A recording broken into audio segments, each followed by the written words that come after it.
Hi, good morning. ഇന്ന് നമ്മൾ സൈക്കോളജിയുടെ 2020 ഡിസംബറിൽ ചോദിച്ച കാറ്റഗറി 1-ൽ വന്ന ചോദ്യങ്ങളാണ് ഡിസ്കസ് ചെയ്യുന്നത്. ക്വസ്റ്റ്യൻ കാണുമ്പോൾ ശ്രദ്ധിക്കുക. ക്വസ്റ്റ്യൻ പല രീതിയിൽ വരാറുണ്ട്. ചിലപ്പോൾ ലെങ്തി ആയ ക്വസ്റ്റ്യൻസ് ആയിരിക്കും, ചിലപ്പോൾ ചെറിയ ചെറിയ ക്വസ്റ്റ്യൻസ് ആയിരിക്കും. എങ്ങനെയായാലും നിങ്ങൾ എക്സാമിന് പോകുമ്പോൾ ഏത് രീതിയിലുള്ള ക്വസ്റ്റ്യൻസും പ്രതീക്ഷിക്കുക. കാരണം ക്വസ്റ്റ്യൻസ് വായിച്ച് മനസ്സിലാക്കിയിട്ട് ഉത്തരം എഴുതാന്നുള്ളൂ. ചിലപ്പോൾ നമ്മൾ ആ എക്സാം ഹാളിൽ ഉണ്ടാവുന്ന ചില നമുക്കൊരു ഫ്രസ്ട്രേഷനും അതുപോലെ തന്നെ മാനസികമായിട്ടുള്ള പിരിമുറുക്കങ്ങളൊക്കെ ഉണ്ടാവും. സ്വാഭാവികമാണ്. അതൊക്കെ ആദ്യം പ്രതീക്ഷിച്ച് നന്നായിട്ട് എക്സാമിങ്ങിനൊക്കെ ക്വസ്റ്റ്യൻ വരുമ്പോൾ നന്നായിട്ട് റീഡ് ചെയ്യുക, സമാധാനത്തോടെ റീഡ് ചെയ്യുക. അപ്പോൾ തന്നെ ആൻസർ കിട്ടും. നമ്മൾ എക്സാം ഹാളിൽ വെറുതെ അനാവശ്യമായി പേടിക്കുമ്പോഴാണ് സൈക്കോളജിയും മറ്റുള്ള വിഷയങ്ങളൊക്കെ ബുദ്ധിമുട്ടാവുക. അപ്പോൾ എക്സാമിൻ്റെ സൈക്കോളജി നിങ്ങൾ ആദ്യം മനസ്സിലാക്കി വെക്കുക. ആദ്യത്തെ ചോദ്യം നോക്കൂ. താഴെ കൊടുത്ത കൂട്ടങ്ങളിൽ സാമീപ്യ നിയമത്തിന്, അതായത് ലോ ഓഫ് പ്രോക്സിമിറ്റി, അതിന് സമാനമായ കൂട്ടമേത്? ഇപ്പോൾ നമ്മൾ പഠിച്ചിട്ടുണ്ട് ഗസ്റ്റാൾട്ട് സൈക്കോളജിയുടെ കുറച്ച് നിയമങ്ങളൊക്കെ നമ്മൾ പഠിച്ചതല്ലേ, അതിൽപ്പെട്ടതാണ് ലോ ഓഫ് പ്രോക്സിമിറ്റി. അപ്പോൾ താഴെ പറയുന്ന ചിത്രങ്ങളും ഫിഗേഴ്സൊക്കെ നോക്കൂ, ഏതാണ് അതിന് പറ്റിയത്? അപ്പോൾ ഇതിൽ ശരിയായി വരുന്ന ആൻസർ ഓപ്ഷൻ ഡി ആണ് കേട്ടോ, ഓപ്ഷൻ ഡി. കാരണം സാമീപ്യ നിയമം എന്ന് പറഞ്ഞാൽ അടുത്തടുത്ത വസ്തുക്കൾ അല്ലേ, നിങ്ങൾ പഠിച്ചിട്ടുണ്ടാവും. അടുത്തടുത്തിരിക്കുന്ന വസ്തുക്കൾ ഒരുപോലെ തോന്നുക. അപ്പോൾ നിങ്ങൾ ഇവിടെ നോക്കൂ, ഇത് ഒരു കൂട്ടവും ഇത് വേറൊരു കൂട്ടവുമായിട്ടല്ലേ നമ്മൾ മനസ്സിൽ അല്ലേ, നമുക്ക് മനസ്സിലേക്ക് വരുന്നത് അങ്ങനെയാണ്. അതുകൊണ്ടാണ് അതിന് ലോ ഓഫ് പ്രോക്സിമിറ്റി എന്ന് പറയുന്നത്. അതേ സമയത്ത് ഇവിടെ നോക്കൂ, ഇവിടെ നമുക്ക് വേണമെങ്കിൽ ഇതൊരു കണ്ടിന്യൂറ്റി പോലെ ആക്കാം അല്ലേ, ഒരു ഓർഡറിൽ ഒരു കണ്ടിന്യൂറ്റിയാണ് നമുക്ക് അതിൽ നിന്ന് ഫീൽ ചെയ്യുന്നത്. അതേ സമയത്ത് നിങ്ങൾ ഇവിടേക്ക് നോക്കൂ, കുറേ ചെറിയ വരകൾ അല്ലെങ്കിൽ ചെറിയ ഡോട്ട്സ് എന്നൊക്കെ പറയാം. ഇത് ഫില്ല് ചെയ്യാനുള്ള ഒരു ത്വരയാണ് നമുക്കുള്ളത്. അപ്പോൾ നമ്മൾ അതിന് പറയുന്നതാണ് ക്ലോഷർ, ലോ ഓഫ് ക്ലോഷർ. അപ്പോൾ ഇത് നമുക്കിവിടെ നോക്കാം. ഏതൊക്കെ ലോസാണ് ഗസ്റ്റാൾട്ട് സൈക്കോളജിയിലുള്ളത്? ലോ ഓഫ് സിമിലാരിറ്റി, അതാണെന്ത്? സിമിലറായ വസ്തുക്കൾ, ഒരുപോലെയുള്ള വസ്തുക്കൾ ഒരു കൂട്ടമായിട്ട് തോന്നാം, അതാണ് ലോ ഓഫ് സിമിലാരിറ്റി. അത് ലോ ഓഫ് പ്രോക്സിമിറ്റി ആണെന്ത്? അടുത്തടുത്ത വസ്തുക്കൾ ഒരു കൂട്ടമായിട്ട് തോന്നുന്നത്. ലോ ഓഫ് ക്ലോഷർ നമ്മൾ തൊട്ട് മുമ്പ് പറഞ്ഞു അല്ലേ, ചില അപൂർണമായ വസ്തുക്കൾ പൂർണ്ണമാക്കാനുള്ള ഒരു നമുക്ക് മാനസികമായി തോന്നുന്ന ഒരു പ്രത്യേകതയാണ്. ലോ ഓഫ് കണ്ടിന്യൂറ്റി എന്ന് പറഞ്ഞാൽ എന്താ? തുടർച്ചാ നിയമം.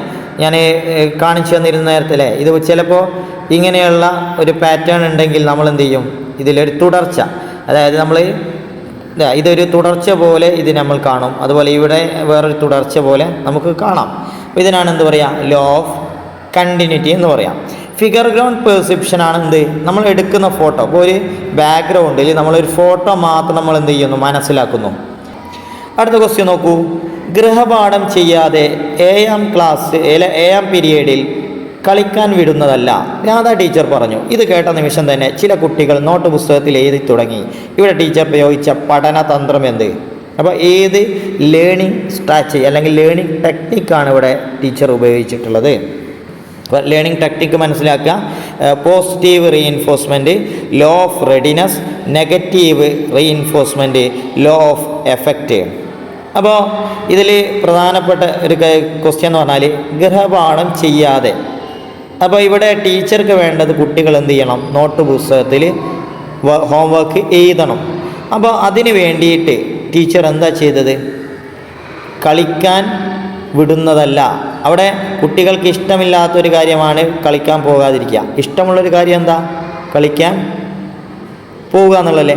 അവർക്ക് ഇഷ്ടമില്ലാത്ത ഒരു കാര്യം, അൺപ്ലസൻ്റ് ആയിട്ടുള്ള ഒരു കാര്യം നമ്മൾ ഒഴിവാക്കി കൊടുക്കുമ്പോൾ കുട്ടികൾ സ്വാഭാവികമായിട്ട് നല്ല കാര്യങ്ങൾ അല്ലെങ്കിൽ നമ്മൾ ഉദ്ദേശിച്ച കാര്യങ്ങൾ ചെയ്യാൻ തുടങ്ങും. അപ്പോൾ ഇതിനാണ് നമ്മൾ പറയുന്നത് എന്താ? Negative reinforcement. അപ്പോൾ ഇവിടെ നിങ്ങൾ ശ്രദ്ധിക്കുക, പോസിറ്റീവ് റീഇൻഫോഴ്സ്മെൻറ്റും നെഗറ്റീവ് റീഇൻഫോഴ്സ്മെൻറ്റും മനസ്സിലാക്കി വെക്കുക. ചിലപ്പോൾ ചെറിയൊരു പ്രയാസമുണ്ടാവും, പക്ഷെ നിങ്ങൾ ശ്രദ്ധിക്കുക. പോസിറ്റീവ് റീഇൻഫോഴ്സ്മെൻറ്റ് പറഞ്ഞാൽ ഒരു വ്യവഹാരത്തിന് അഭിലഷണീയമായ പ്രതികരണം ഉണ്ടായാൽ, അതായത് ഡിസൈറബിൾ റെസ്പോൺസ്. എന്താണ് ഡിസൈറബിൾ റെസ്പോൺസ്? അപ്പോൾ ഒരു ഡിസൈറബിളായ റെസ്പോൺസ് ഉണ്ടായാൽ ഉടൻ തന്നെ സംതൃപ്തിജനകമായ ഒരു അനുഭവം നൽകുക. അപ്പോൾ ഒരു കുട്ടി എഴുതിയാൽ, ഹോംവർക്ക് ചെയ്താൽ, നമ്മൾക്ക് ആ കുട്ടിക്ക് എന്ത് കൊടുക്കുന്നു?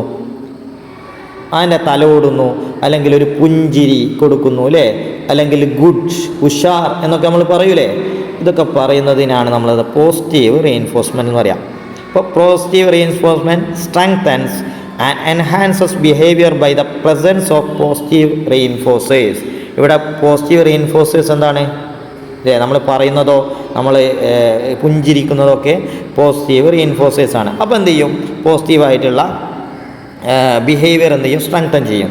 അതേസമയത്ത് നെഗറ്റീവ് റീഇൻഫോഴ്സ്മെൻറ്റ് എന്ന് പറഞ്ഞാൽ അസ്വാസ്ഥ്യജനകമായൊരു ചോദകം എന്ന് പറഞ്ഞാൽ ഒരു സ്റ്റിമുലസ്, അത് നമ്മൾ എന്ത് ചെയ്യും? കുറേ നേരത്തേക്ക് തടഞ്ഞു വെക്കുകയോ പിൻവലിക്കുകയോ ചെയ്യുന്നത് മൂലം ഒരു അഭിലഷണീയമായ പ്രതികരണം ആവർത്തിക്കാൻ സഹായിക്കുന്നത്. ഉദാഹരണത്തിന് അസ്വാസ്ഥ്യം നിറഞ്ഞൊരു കാര്യമാണ് എന്ത്? ഇമ്പോസിഷൻ. കുട്ടികൾക്ക് എന്ത് കൊടുക്കുക? ഇമ്പോസിഷൻ കൊടുക്കുക. ഇമ്പോസിഷൻ കൊടുക്കുമ്പോൾ അപ്പോൾ ഇമ്പോസിഷൻ കൊടുക്കുന്നത് അവർക്ക് ഇഷ്ടമല്ല, അത് നമ്മൾ ഒഴിവാക്കി കൊടുക്കുക. അതായത് നമ്മൾ പറയാണ്, നിങ്ങളിത് ചെയ്തു വന്നാൽ എന്ത് ചെയ്യാം? ഇമ്പോസിഷനിൽ നിന്ന് നിങ്ങൾ ഒഴിവാക്കാം. അപ്പോൾ നമ്മളെന്താ ചെയ്തത്? അസ്വാസ്ഥ്യം നിറഞ്ഞൊരു കാര്യം ഇമ്പോസിഷൻ ഒഴിവാക്കല്ലേ ചെയ്യുന്നത്. അങ്ങനെ ഒഴിവാക്കി കൊടുക്കുമ്പോൾ കുട്ടി എന്ത് ചെയ്യുന്നു? പെട്ടെന്ന് കാര്യങ്ങൾ ചെയ്തു വരുന്നു. ഇതാണ് നെഗറ്റീവ് റീഇൻഫോഴ്സ്മെൻറ്റ്. പിന്നെ ശ്രദ്ധിക്കാനുള്ളത്, this is different from punishment, ശിക്ഷ അല്ലേ. ശിക്ഷയിൽ നിന്ന് എന്താണ്? ഇത് നേരെ ഓപ്പോസിറ്റാണ്. എന്താണ് ശിക്ഷ എന്ന് പറഞ്ഞാൽ? Which involves presenting or removing a stimulus to decrease the likelihood of behaviour. ഒരു കാര്യം ചെയ്യാതിരിക്കാൻ, ലൈക്ലിഹുഡ് ഓഫ് ബിഹേവിയറിൻ്റെ ലൈക്ലിഹുഡ് കുറയ്ക്കാൻ വേണ്ടിയിട്ട്, ഒരു കാര്യം കുറയ്ക്കാൻ വേണ്ടിയിട്ട് നമ്മൾ എന്തെങ്കിലും സ്റ്റിമുലസ് കൊടുക്കുകയോ അല്ലെങ്കിൽ എന്തെങ്കിലും സ്റ്റിമുലസ് ഒഴിവാക്കുകയോ ചെയ്യുമ്പോഴാണ് നമ്മൾ എന്ത് പറയുക? ശിക്ഷ എന്ന് പറയാം. അതേ സമയത്ത് റീഇൻഫോഴ്സ്മെൻറ്റ് എന്താ? ആ കുട്ടി ഡിസയറബിളായ കാര്യം ചെയ്യാൻ വേണ്ടിയിട്ട് നമ്മൾ ഒന്നെങ്കിൽ എന്ത് ചെയ്യും?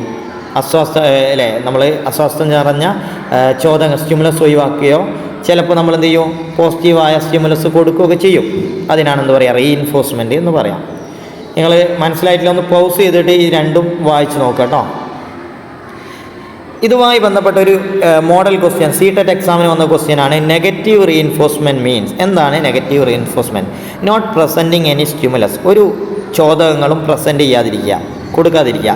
പ്രസൻറ്റിങ് ആൻ അൺപ്ലസൻറ്റ് സ്റ്റിമുലസ് അല്ലേ, ഒരു ഇഷ്ടമില്ലാത്ത അസ്വസ്ഥം നിറഞ്ഞൊരു സ്റ്റിമുലസ് എന്ത് ചെയ്യുക? കൊടുക്കുക. പണിഷ്മെൻറ്റ്, കുട്ടികൾക്ക് ശിക്ഷ കൊടുക്കുക. അതുപോലെ ടെർമിനേറ്റിംഗ് ആൻ അൺപ്ലസൻറ്റ് സ്റ്റിമുലസ്, ഇഷ്ടമില്ലാത്ത അല്ലെങ്കിൽ അസ്വസ്ഥം നിറഞ്ഞ ഒരു ചോദകം ഒഴിവാക്കുക. ഏതാണ് വരിക? നമ്മൾ നേരത്തെ പറഞ്ഞത് പ്രകാരം ഓപ്ഷൻ ഡി ആണ് ശരിയായിട്ട് വരിക അല്ലേ. അസ്വാസ്ഥ്യം നിറഞ്ഞ ഒരു കാര്യം ഒഴിവാക്കി കൊടുക്കുന്നതാണെന്ത്?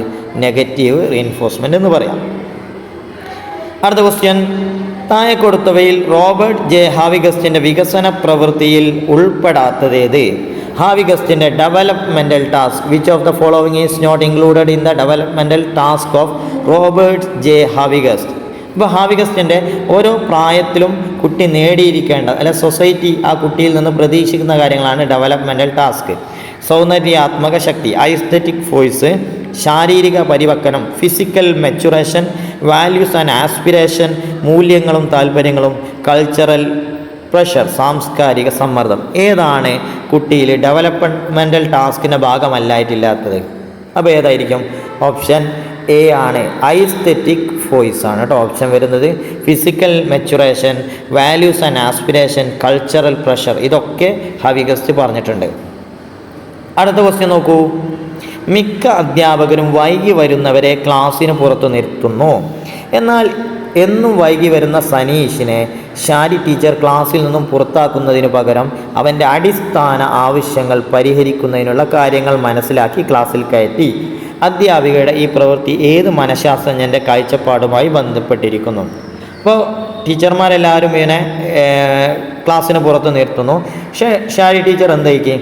ഇവൻ്റെ അടിസ്ഥാന ആവശ്യം മനസ്സിലാക്കി, ദ ബേസിക് നീഡ്സ് അല്ലേ, ബേസിക് നീഡ്സ് മനസ്സിലാക്കി. അപ്പോൾ ഈ ബേസിക് നീഡ്സ് എന്നുള്ള കൺസെപ്റ്റ്, കുട്ടികൾക്ക് ഓരോ നീഡ്സ് ഉണ്ടാവും, ആ നീഡ്സ് പൂർത്തിയാക്കിയാൽ മാത്രമേ അവർ അടുത്ത ഘട്ടത്തിലേക്ക് നീങ്ങുകയുള്ളൂ എന്ന കൺസെപ്റ്റ് അവതരിപ്പിച്ചത് ആരാണ്? അബ്രഹാം മാസ്ലോ, കാൾ റോജേഴ്സ്, ലെവ് വൈഗോട്സ്കി, ജെറോമസ് ബ്രൂണർ. ആരാണ്? അബ്രഹാം മാസ്ലോയുടെ ഹയറാർക്കി ഓഫ് നീഡ്സ് നിങ്ങൾ പഠിച്ചിട്ടില്ലേ? അപ്പോൾ മനുഷ്യൻ്റെ നിലനിൽപ്പിന് ആവശ്യമായ അടിസ്ഥാന ആവശ്യങ്ങളാണ് മാസ്ലോ തൻ്റെ ശ്രേണിയുടെ ഏറ്റവും അടിത്തട്ടിൽ നൽകിയിരിക്കുന്ന ശാരീരിക ആവശ്യങ്ങൾ. ആദ്യം അവർ ചെയ്യേണ്ടത് എന്താണ്? ഫിസിക്കൽ നീഡ്സ് പരിഹരിക്കണം. അതായത് വായു, വെള്ളം, ഭക്ഷണം, ഉറക്കം, ഇന്ദ്രിയ സുഖങ്ങൾ, ശാരീരികമായ സന്തുലിതാവസ്ഥ എന്നിവ ഇതിൽ ഉൾപ്പെടുന്നു. ഈ ആവശ്യങ്ങൾ നിറവേറ്റപ്പെടുന്ന ഒരാളിൽ അടുത്ത ഘട്ടത്തിലെ ആവശ്യങ്ങൾ പൂർത്തീകരിക്കാനുള്ള ആഗ്രഹം ജനിക്കുന്നു. അപ്പോൾ ഇതാണ് ബേസിക് നീഡ്സ്. അതാണ് ഇവിടെ ഈ ക്വസ്റ്റ്യനിൽ ഉദ്ദേശിച്ചിട്ടുള്ളത്. അടുത്ത ക്വസ്റ്റ്യൻ നോക്കൂ. സോഷ്യോഗ്രാം ഉപയോഗിച്ച് കുട്ടികളെ വിശകലനം ചെയ്തപ്പോൾ അമ്പിളി ടീച്ചർക്ക് ലഭിച്ച ചിത്രീകരണം താഴെ കൊടുത്തതുപോലെയായിരുന്നു.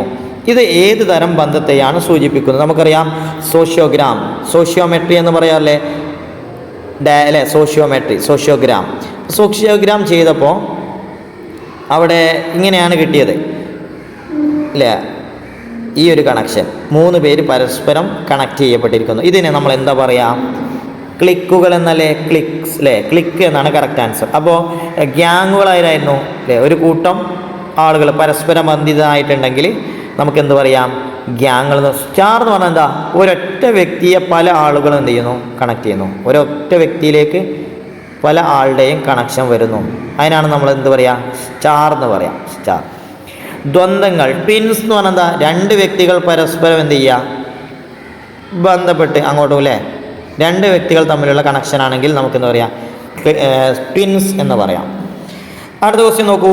പോഷക പഠനം, അതായത് എൻറിച്ച്മെൻറ്റ് പ്രോഗ്രാം, ശീഘ്ര മുന്നേറ്റം, റാപ്പിഡ് അഡ്വാൻസ്മെൻറ്റ്, അതുപോലെ വേറിട്ട ക്ലാസ്സുകൾ, സെപ്പറേറ്റ് ക്ലാസ്, ഡബിൾ പ്രൊമോഷൻ എന്നീ പരിപാടികൾ ഏതു തരം കുട്ടികൾക്കാണ് ഏറ്റവും അനുയോജ്യമായിട്ടുള്ളത്? Which type of children will be benefited through enrichment programmes, rapid advancement, separate class and double promotion? ഏതാണ്? ഏത് തരം കുട്ടികൾക്കാണ്? Creative children, gifted children, backward children, physically handicapped children? തീർച്ചയായും ഉത്തരമാരാണ്? ഗിഫ്റ്റഡ് ചിൽഡ്രൻ അല്ലേ? ഗിഫ്റ്റഡ് ചിൽഡ്രൻ ആണ് ഇത്തരം സംവിധാനങ്ങൾ ഒരുക്കേണ്ടത്. അപ്പോൾ ഇതിൽ നോക്കൂ, എൻറിച്ച്മെൻറ്റ് പ്രോഗ്രാംസ് എന്ന് പറഞ്ഞാൽ ഉദ്ദേശിക്കുന്നത് എന്താ? കുട്ടികളെ അഡ്വാൻസ് ആയിട്ടുള്ള പുതിയ കാര്യങ്ങൾ ഉൾക്കൊള്ളുന്ന പരിപാടികൾ. റാപ്പിഡ് അഡ്വാൻസ്മെൻറ്റ്, ഇത് അതിൻ്റെ മറ്റൊരു ഇതാണ്. റാപ്പിഡ് സെപ്പറേറ്റ് ക്ലാസ്, അതായത് ഗിഫ്റ്റഡ് ചൈൽഡ് മാത്രമുള്ള ക്ലാസ്സിലേക്ക് മാറ്റുക. എന്നാൽ അവരുടെ നീഡ്സൊക്കെ എന്ത് ചെയ്യാം? കൊടുക്കാൻ പറ്റും. ഡബിൾ പ്രൊമോഷൻ, സ്ഥാനക്കയറ്റം അല്ലേ? ഡബിൾ പ്രൊമോഷൻ, ഇതൊക്കെ ഗിഫ്റ്റഡ് ചിൽഡ്രൻ ആണ് കൊടുക്കുന്നത്. അടുത്ത ക്വസ്റ്റ്യൻ നോക്കൂ. വിദ്യാലയത്തിൽ നിരന്തരമായി മോഷണം നടത്തുന്ന കുട്ടിയെ സ്കൂളിൽ നിന്ന് പുറത്താക്കണമെന്ന് PTA ആലോചിച്ചപ്പോൾ അവൻ്റെ കുടുംബ പശ്ചാത്തലം മനസ്സിലാക്കി ശിക്ഷ നൽകാതെ നീതിയും സമത്വവും പരിഗണിച്ച് തുടർ പഠനത്തിന് അവസരം നൽകി. അധ്യാപകൻ്റെ ഈ പ്രവൃത്തി കോൾബർഗിൻ്റെ ഏത് നൈതിക വികാസവുമായി ബന്ധപ്പെട്ടതാണ് അല്ലേ? Which of the moral principles of Kohlberg is related with the dealing of the teacher? അപ്പോൾ ഇവിടെ നമ്മൾ എന്ത് ചെയ്യുന്നു? കുട്ടി എന്ത് ചെയ്തു? മോഷണം നടത്തി ആ കുട്ടിയെ ശിക്ഷ കൊടുക്കൽ അനിവാര്യമാണല്ലേ? ലോ അല്ലേ? നിയമപ്രകാരം കുട്ടിക്ക് ശിക്ഷ കൊടുക്കണം. പക്ഷേ ഇവിടെ എന്താ ചെയ്തത്? നീതിയും സമത്വവും മനസ്സിലാക്കിയിട്ട് മറ്റൊരു തലത്തിലേക്ക് അധ്യാപകൻ പോയി. ഇതിന് കോൾബർഗ് പറയുന്ന ഏത് തലമാണ്? ശിക്ഷയും അനുസരണയും, punishment and obedience, universal ethical principle, അല്ലേ? Law and order orientation, social contract orientation? ഉത്തരം ഏതാണ്? ഉത്തരം യൂണിവേഴ്സൽ എത്തിക്കൽ പ്രിൻസിപ്പിൾ, സാർവജനീന സദാചാര തത്വം. അപ്പോൾ ഈ ഒരു ഘട്ടത്തിൽ അവിടെ നിയമങ്ങളൊന്നല്ല നോക്കുന്നത്, ഏതാണ് നീതി, ഏതാണ് സമത്വം. ഇത് നമ്മൾ ഹെയ്ൻസിൻ്റെ കഥ പഠിച്ചിട്ടുണ്ടല്ലേ? ഹെയ്ൻസ് ഡിലേമ എന്നുള്ള കഥ പഠിച്ചതിൽ നിങ്ങൾ അതിൻ്റെ ഒരു സന്ദർഭം നോക്കൂ. ഇവിടെ കണ്ടോ? ഹെയ്ൻസ് മരുന്ന് മോഷ്ടിച്ചതിൽ തെറ്റില്ല. അപ്പോൾ കാരണം എന്താ? തൻ്റെ ഭാര്യയെ രക്ഷപ്പെടുത്താൻ ഹെയ്ൻസ് എന്ത് ചെയ്തു? മരുന്ന് മോഷ്ടിച്ചു. വസ്തുവകകൾ സംരക്ഷിക്കപ്പെടുന്നതിനേക്കാൾ ധാർമ്മികമായ ബാധ്യത മനുഷ്യജീവൻ രക്ഷപ്പെടുത്തുന്നതിലാണ്. ഇവിടെയാണ് അതാണ് ധാർമ്മിക ബാധ്യത. ആദ്യം മനുഷ്യജീവൻ രക്ഷപ്പെടുത്തണം, എന്നിട്ട് എന്തുള്ളൂ? ഓരോ വസ്തുക്കൾ സംരക്ഷിക്കുന്നതിന് പ്രാധാന്യമുള്ളൂ. ഈ ഒരു ധാർമ്മികത ഇവിടെയും നടന്നു. അതുകൊണ്ടാണ് നമ്മൾ ഈ ഘട്ടത്തിനാണ് സാർവജനീന സദാചാര തത്വം എന്ന് പറയാം. നീതിക്കും യുക്തിക്കും നിരക്കുന്ന വിധത്തിൽ സദാചാരത്തെ നിർവഹിക്കാൻ കഴിയുന്നു. ന്യായം, നീതി, സമത്വം തുടങ്ങിയ തത്വങ്ങളുടെ അടിസ്ഥാനത്തിൽ നൈതിക ബോധം ഉണ്ടാവുകയും നിലനിൽക്കുന്ന സാമൂഹ്യ വ്യവസ്ഥയെയും നിയമങ്ങളെയും അത്തരത്തിൽ വിലയിരുത്തുകയും ചെയ്യുന്നു. അതാണ് ഈ ഒരു ഘട്ടത്തിൻ്റെ പ്രത്യേകത. അടുത്ത ക്വസ്റ്റ്യൻ നോക്കൂ. തലയണയെ തൻ്റെ കൂട്ടുകാരിയായി സങ്കല്പിച്ച് സംഭാഷണം നടത്തുന്ന കുട്ടി. പിയാഷെയുടെ കാഴ്ചപ്പാടിൽ ഏത് മാനസിക കഴിവുകളുടെ പൂർത്തീകരണമാണ് നടത്തുന്നത്? തലയണയെ എന്ത് ചെയ്യുന്നു? കൂട്ടുകാരി. നമുക്കറിയാം ജീവനില്ലാത്ത വസ്തുക്കളെ ജീവനുള്ളതുപോലെ സങ്കല്പിക്കുന്നതിന് എന്താ പറയുക? Egocentric thought, animism, symbolic thought, centration. ഏതാണ് ഉത്തരം വരിക? ആനിമിസം, അതല്ലെങ്കിൽ സചേതന തത്വം. ഇതാണ് പിയാഷെയുടെ കൺസെപ്റ്റ്. ഇവിടെ ആനിമിസം എന്താന്ന് പറയുന്നുണ്ടോ? Willingness to attribute life like characteristics to inanimate object. Inanimate ആയിട്ടുള്ള ഒബ്ജക്റ്റുകൾക്ക് എന്ത് ചെയ്യുക? ലൈഫ് ലൈക്ക് ക്യാരക്ടറിസ്റ്റിക്സ് കൊടുക്കുക. അതിനാണ് ആനിമിസം. പിന്നെ ഈഗോസെൻട്രിസം എന്ന് പറഞ്ഞാൽ the child is unable to decentre and focus on others perspective or world view. കാര്യങ്ങൾ മറ്റുള്ളവരുടെ കാഴ്ചപ്പാടിലൂടെ കാണാൻ കുട്ടി പ്രയാസപ്പെടുന്നു. അതിനാണെന്ന് പറയാം ഈഗോസെൻട്രിസം എന്ന് പറയാം. അടുത്ത ക്വസ്റ്റ്യൻ നോക്കൂ. താഴെ കൊടുത്തവയിൽ സമീപന വർജന, അതായത് അപ്രോച്ച് അവോയ്ഡൻസ് സംഘർഷത്തിന് ഉദാഹരണം. കുട്ടികളിൽ ഉണ്ടാകുന്ന ചില കോൺഫ്ലിക്റ്റുകൾ നമ്മൾ പഠിക്കുന്നുണ്ട് സൈക്കോളജിയിൽ. കോൺഫ്ലിക്റ്റ് അല്ലേ? രണ്ട് കാര്യങ്ങളും ഇഷ്ടമുള്ളതാണെങ്കിൽ രണ്ട് കാര്യത്തിൽ ഏത് ചെയ്യണം, ഏത് ഒഴിവാക്കണം, ഇങ്ങനെയുള്ള ചില കാര്യങ്ങൾ ചിലപ്പോൾ എന്ത് ചെയ്യും? ഇഷ്ടമുള്ളതുണ്ടാവും, ചിലത് ഇഷ്ടമില്ലാത്തതുണ്ടാവും. അപ്പോൾ ഇത് ചെയ്തില്ലെങ്കിൽ അത് നിർബന്ധിതമായി ചെയ്യേണ്ടി വരും. ഇങ്ങനെയുള്ള കോൺഫ്ലിക്റ്റുകൾ വരും. അപ്പോൾ കളിക്കാൻ കൂട്ടുകാരനോടൊപ്പം പോവുകയും വേണം, ടി വിയിൽ ക്രിക്കറ്റ് കാണുകയും വേണം. അപ്പോൾ ഇവിടുത്തെ നോക്കൂ, രണ്ടും എന്താണ്? ആ കുട്ടിക്ക് ചെയ്യാൻ ഇഷ്ടമാണ്. അപ്പോൾ അതിൽ ഏത് സെലക്ട് ചെയ്യണമെന്നും കുട്ടിയിൽ ഒരു കോൺഫ്ലിക്റ്റ് ഉണ്ടാകുന്നതാണ്. രണ്ടും അപ്രോച്ചാണ് അല്ലേ? രണ്ടും അപ്രോച്ച് സമീപനമാണ്. അത് നമുക്ക് ഇതിൽ പെടാൻ പറ്റില്ല. വയറുവേദനയാണെന്ന് പറഞ്ഞ് സ്കൂളിൽ പോയില്ലെങ്കിൽ അച്ഛൻ്റെ അടിയും സ്കൂളിൽ നിന്ന് ടീച്ചറിൻ്റെ ശിക്ഷയും കിട്ടും. അച്ഛൻ്റെ അടിയും കിട്ടും, അതും അവോയ്ഡൻസ് ആണ്. ടീച്ചറിൻ്റെ ശിക്ഷയും അവോയ്ഡൻസിൽ പെട്ടതാണ്. അപ്പോൾ അതും ഇതിൽ പെടില്ല. കമ്പ്യൂട്ടറിൽ ഗെയിം കളിക്കുകയും വേണം, കാർട്ടൂൺ കാണുകയും വേണം. അപ്പോൾ കുട്ടിക്ക് രണ്ടും ഇഷ്ടമാണ്, അത് രണ്ടും അപ്രോച്ചാണ്. അതേസമയത്ത് ഇഷ്ടമില്ലാത്ത ടീച്ചറുടെ ഓൺലൈൻ ക്ലാസ് കാണണം, അപ്പോൾ അതൊരു അവോയ്ഡൻസ് അല്ലേ? ഫുട്ബോൾ കളിക്കാൻ പോകണം, അതെന്താണ്? അപ്രോച്ചാണ് അല്ലേ?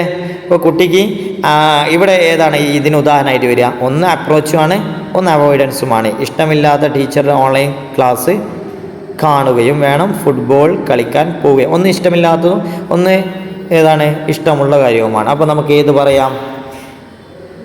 അപ്രോച്ച് അവോയ്ഡൻസിന് എക്സാമ്പിളായിട്ട് ഇഷ്ടമില്ലാത്ത ടീച്ചറുടെ ഓൺലൈൻ ക്ലാസ് കാണുകയും വേണം, ഫുട്ബോൾ കളിക്കാൻ പോവുകയും വേണം. ഇതായിൽ പെടും കേട്ടോ. അടുത്ത ക്വസ്റ്റ്യൻ നോക്കൂ.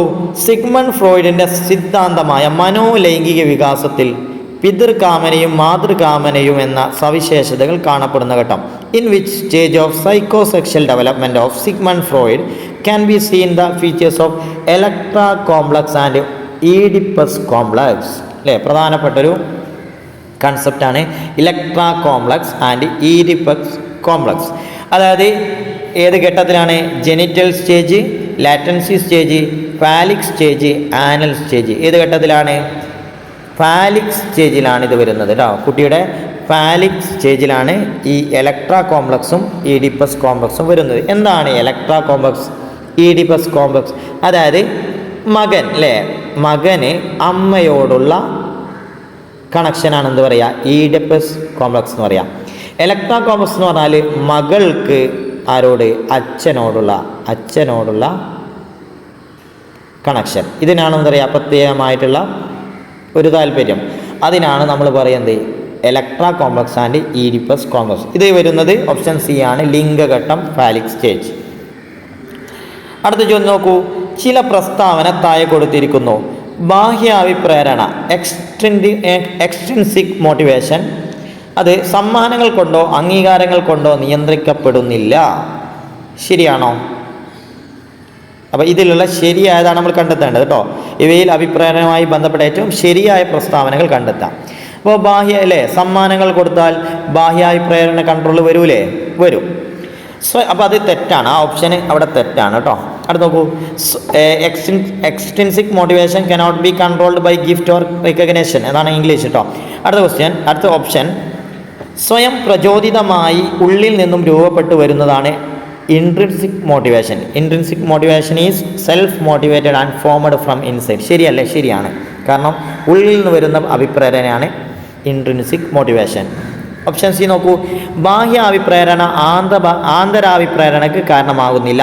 Extrinsic motivation do not cause intrinsic motivation. ശരിയാണോ? ചിലപ്പോൾ ബാഹ്യമായിട്ട് അഭിപ്രേരണകൾ കൊടുക്കുമ്പോഴാണ് തരുന്നത് ആന്തരികമായ അഭിപ്രേരണം പിന്നീടുണ്ടായി വരുന്നത്. അപ്പോൾ ഈ ഓപ്ഷനും തെറ്റാണ്. ബാഹ്യാഭിപ്രേരണ ആന്തരികാഭിപ്രേരണയ്ക്ക് ചിലപ്പോൾ കാരണമായി തീരുന്നു. ശരിയാണ്, ചിലപ്പം ബാഹ്യാഭിപ്രേരണ ആന്തരിക അഭിപ്രേരണത്തിന് കാരണമാവാറുണ്ട്. തീർച്ചയായും ഓപ്ഷൻ 2 ശരിയാണ്. അപ്പോൾ ഏതായിരിക്കും ഉത്തരം വരിക? Option B D. ഇതിലുണ്ടോ ഓപ്ഷൻ ബി ഡി? അതാ ശരിയാണ്. ഓപ്ഷൻ സി നോക്കൂ, ബി ഡി എന്നിവ ശരിയാണ്. ഇതാണ് ഇവിടെ കറക്റ്റ്. അടുത്ത ക്വസ്റ്റ്യൻ നോക്കൂ. ഡാഷ് വിലയിരുത്തുന്നതിന് തീമാറ്റിക് അപ്പർസെപ്ഷൻ ടെസ്റ്റ് എന്ന് പറയുന്നു. എന്തിനാണ് തീമാറ്റിക് അപ്പർസെപ്ഷൻ ടെസ്റ്റ് എന്ന് പറയുന്നത്? എന്ത് വിലയിരുത്തും? The thematic apperception test is used for assessing memory, personality, intelligence, aptitude. ഏതാണ് ഉത്തരം? പേഴ്സണാലിറ്റി അളക്കുന്നതിനാണ് എന്ത് ചെയ്യുക? ടാറ്റ് ഉപയോഗിക്കുന്നത്. അടുത്ത ക്വസ്റ്റ്യൻ നോക്കൂ. ഒരു വ്യക്തിയുടെ വികാസത്തിൽ സ്വാധീനിക്കുന്ന പ്രധാന പാരമ്പര്യ ഘടകങ്ങൾ. Which of the following represents the correct hereditary factors that influence the development of a person? Hereditary factors കണ്ടെത്തണം. Sex, nutrition, order of birth, race, gland, family status, sex, order of birth, sex, race, glands, order of birth, glands, sex, race, intelligence. നിങ്ങൾ ഈ ഓപ്ഷനിൽ നിന്ന് എന്ത് ഒഴിവാക്കിയാൽ മതി? Hereditary factors അല്ലാത്തത് ഒഴിവാക്കിയാൽ മതി. നിങ്ങളൊന്ന് ശ്രദ്ധിച്ച് നോക്കൂ. ഹെറിഡിറ്ററി ഫാക്ടേഴ്സ് അല്ലാത്തത് ഫസ്റ്റ് ഓപ്ഷനിൽ ഏതാ പെടാത്തതുണ്ടോ? ഉണ്ട് അല്ലേ? ഏതാണ്? Order of birth. അതിൽ പെടില്ല. സെക്കൻഡ് നോക്കൂ. സെക്കൻഡിൽ ഏതാ വരുന്നത്? സെക്കൻഡിലും എന്തുണ്ട്? ഓർഡർ ഓഫ് ബർത്ത് ഉണ്ട്. തേർഡിൽ നോക്കൂ, അതിലും ഓർഡർ ഓഫ് ബർത്ത് ഉണ്ട്. ഇതൊന്നും ഹെറിഡിറ്ററി ഫാക്ടർ അല്ല. അപ്പോൾ ഏതാണ്? ഗ്ലാൻസ് അല്ലേ? ഗ്ലാൻസ്, ഗ്രന്ഥികൾ ഹെറിഡിറ്ററി ആണ്.